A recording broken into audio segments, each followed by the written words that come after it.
Welcome back to Basavanjali's blog. ಇವತ್ತು ಸಾಬ್ದಾಣಿ ಪಡ್ಡು ಮಾಡಿದೆ ರೀ. ಹೆಂಗೆ ಮಾಡಿದೆ ಅಂತ ನೋಡಂಬರ್ರಿ.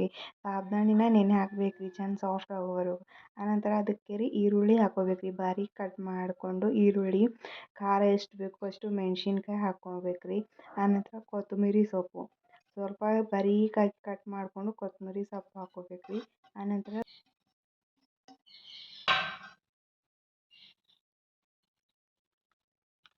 ನಂತರ 2 ಟೇಬಲ್ ಸ್ಪೂನಷ್ಟು ಮೊಸರು, ಮನೆಯಲ್ಲಿ ಮಾಡಿರುವಂಥ ಮೊಸರು ಆದರೂ ಸರಿ, ಶಾಪಲ್ಲಿ ಸಿಗ್ತದಲ್ಲ ರೀ ಆ ಮೊಸರು ಆದಷ್ಟು ಸರಿ, 2 ಟೇಬಲಷ್ಟು ಮೊಸರು ಹಾಕ್ಕೊಂಡು ರುಚಿಗೆ ತಕ್ಕಷ್ಟು ಉಪ್ಪು ಹಾಕ್ಕೊಂಡು ಮಿಕ್ಸ್ ಮಾಡ್ಕೋಬೇಕ್ರಿ.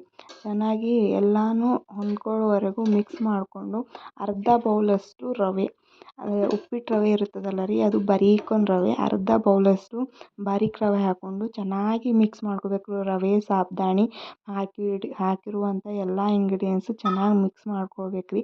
ಮಿಕ್ಸ್ ಮಾಡ್ಕೊಂಡಾದ್ಮೇಲೆ ಒಂದು 10 ನಿಮಿಷ ಅದನ್ನ ನೆನೆಯಕ್ಕೆ ಬಿಡ್ಬೇಕ್ರಿ.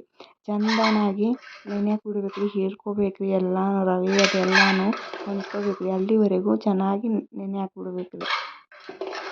ನಿಮಿಷ ಚೆನ್ನಾಗಿ ನೆಂದ ಮೇಲೆ ಅದಕ್ಕೆ ಇನ್ನೊಂದು ಸಲ ಮಿಕ್ಸ್ ಮಾಡಿಕೊಂಡು ಈ ಕಡೆ ತವೆನ ಚೆನ್ನಾಗಿ ಕಾಯಿಸ್ಕೋಬೇಕ್ರಿ.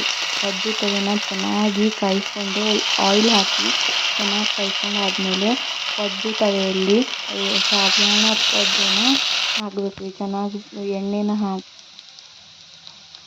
ಚೆನ್ನಾಗಿ ಬೇಯಿಸ್ಕೊಂಡ್ರೆ ಸಾಬುದಾನ ಪಡ್ಡು ರೆಡಿ. ಇದು ಶೇಂಗಾ ಚಟ್ನಿ ಜೊತೆ ಆದರೂ ತಿನ್ಬೋದು, ಮೊಸರು ಜೊತೆ ಆದರೂ ತಿನ್ಬೋದು. ತುಂಬ ಚೆನ್ನಾಗಿರುತ್ತೆ. ನೀವು ಕೂಡ ಒಂದ್ಸಲ ಟ್ರೈ ಮಾಡಿ. ನಾನು ನಿನ್ನೆ ಈವ್ನಿಂಗ್ ಟೀ ಜೊತೆ ಮಾಡಿದ್ದೆ ರೀ. ತುಂಬ ಚೆನ್ನಾಗಿತ್ತು. ಟೇಸ್ಟ್ ಅಂತೂ ಸೂಪರ್ ಆಗಿತ್ತು. ನಾನು ಫಸ್ಟ್ ಟೈಮ್ ಟ್ರೈ ಮಾಡಿದ್ದು. ನೀವು ಟ್ರೈ ಮಾಡಿ, ಚೆನ್ನಾಗಿರುತ್ತೆ.